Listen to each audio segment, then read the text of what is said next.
It is our weekly visit with JJ Starling, and I guess let's go in reverse order here, JJ. We'll start last night. Not a lot of fun, I imagine. How frustrating a game was that for you guys to play in last night? Yeah, it was very frustrating. I feel like we came out and we did a good job for the most part.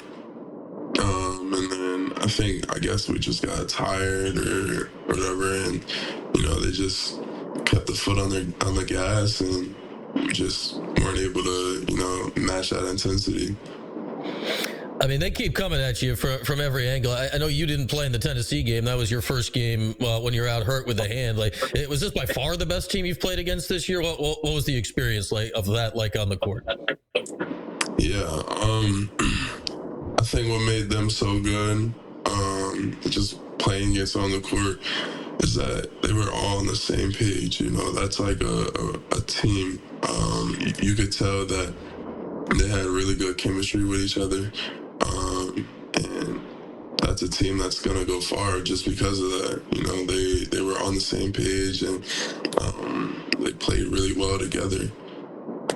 Yeah, and on top of that, they're all huge, right? I mean, they're like 6'6" at their smallest. How tough was it just to find literal room on the court last night? Yeah, I mean, like I said, I feel like in the beginning, for the most part, we did a good job doing that. And then I guess either, like I said, we got tired or they switched the game plan up. But, that's a team that uses their length to be heavy in gaps and play passing lanes and stuff. So it's definitely hard. Then I go back to, going back to the West Coast trip, JJ, I'd say being on the same page and all that, I think that described you guys very well against Cal. Did that feel like the most, cohesive game that you guys had played all season on Saturday? Yeah, I think so. And I feel like that was the best start that we had all season. We came out with high energy. We were all on the same page, ready to go. And that's what allowed us to get that win. Yeah, and what was it, 9-0, and then you guys were able to take it from there. What do you think it was in that game specifically, JJ? Because we saw in the Stanford game, obviously, it's the complete opposite, right? You guys couldn't get it going. What kick-started it on Saturday that you think is something you guys can capture going forward? I think it was just our prep pregame, and then just the message that Coach Red and the coaching staff said to us before going out.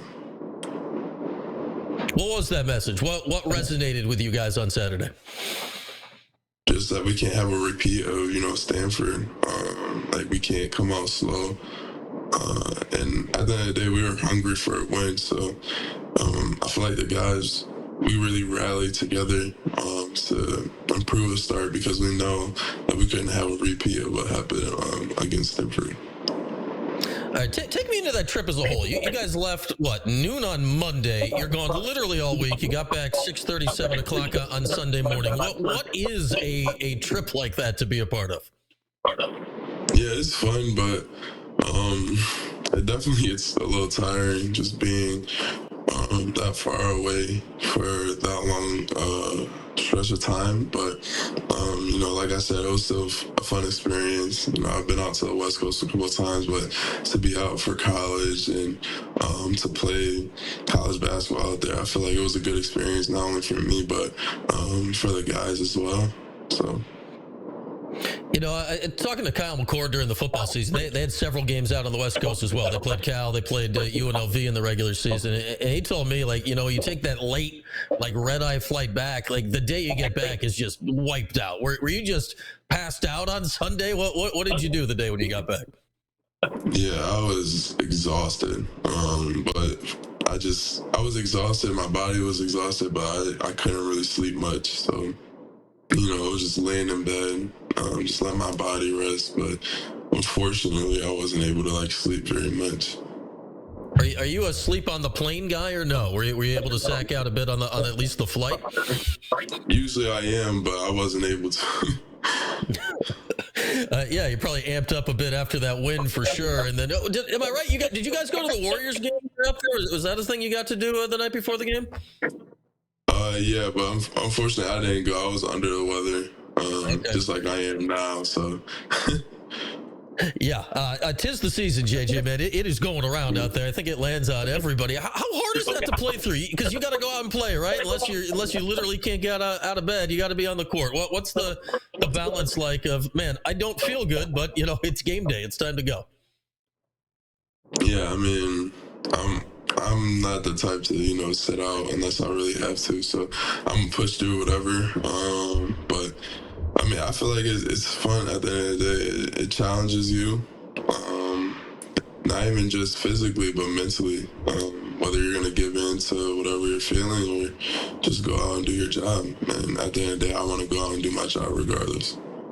Yeah, certainly. I mean, your body wears down, but man, your mind as well goes with that stuff, right? As we got JJ Starling with us, our weekly chat brought to you by RomanoCars.com. And, JJ, I mentioned that Warriors game. I like anyone that's involved in basketball this week. It's been wild with all these NBA trades, Luka and Jimmy Butler. Like, are you locked on that stuff? Do you pay attention to all the crazy happenings in the basketball world this week? I'm not like super locked in, but I've been in tune of what's going on, and I think it's crazy, really crazy. I was watching, it was the Cal game on Saturday. So the game's on TV. It was on ESPN2. Game ends, Sports Center comes on, and like the Doncic trade, like it happened right then.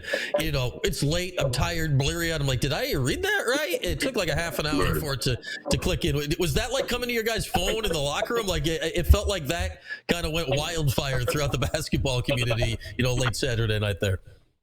Yeah, like right after the win, I remember being in the locker room changing and they're going crazy over the trade. Like none of us thought it was real, but it was crazy.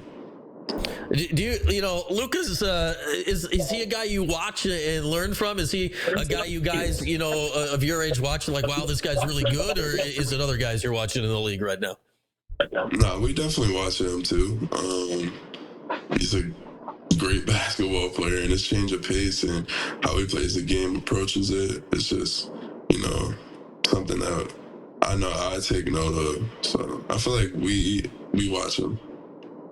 I think JJ Redick, who's now the Lakers coach, he said this like a year ago when he was doing his podcast. He said like what makes Luka special, I guess, is he has the fastest, you talk about change of pace. He has the fastest like stop, I guess, of anyone in the league. And not going 0 to 100, going 100 to 0. What does that allow him to do? I guess that's hard to do. It's hard to go from, blazing to the basket to stopping on a dime. Yeah, I mean, it's really hard to guard that. Change of pace is hard to guard anyways, but to be able to stop on a dime like he does, that just adds another level to the game. We got JJ with us. It's BC this week on Saturday in the Dome. Then you guys will be on the road at Miami next Tuesday. BC's the first team here. You're playing twice this year. There's a handful of teams that you get to do that against. What's that like? What is a second game against a team like? How does that differentiate itself from the first game? Yeah, I imagine that game is going to be very fun. They're going to come out with really high energy, just given the fact that we beat them the first time, and then they lost recently to Louisville, so we're next, and they're obviously going to be really hungry. So I think that's going to be a fun game, really good game, and that it's going to be one where we have to match intensity or come out with higher intensity than they do. So. Yeah, because, hey, you got them the last time around. It was a close game. Obviously, they're going to want to get theirs coming into the Dome this time. And, speaking of the Dome, great crowd on Wednesday. JJ, more than 23,000, biggest crowd in the country this year. Great student section, the whole thing. When you walk out and see that, and you see that it's full compared to some of the other games this season, what does that do when you walk out of the tunnel and see the big group out there? Yeah, it's exciting for sure. I know the guys were excited, but I just try to stay mentally locked in, not pay too much too much attention to it, because at the end of the day, I just gotta go out, perform, do my job, and not worry too much about the environment. Do you ever allow yourself a moment of, looking up and around, or you try to keep it locked in during the game? No, I try to keep it locked in, to be honest. All right, quick last thought on BC. This was a tight game last time, right? What happened in that game that you guys want to replicate again on Saturday to get another win over them? Just putting together a full 40 minutes. Just doing that. I think during that game they went on a run. They had their run, but we were able to, stay composed and really rally that storm to be able to pull that win up. All right, JJ, appreciate the time as always. We'll catch up again next week, all right?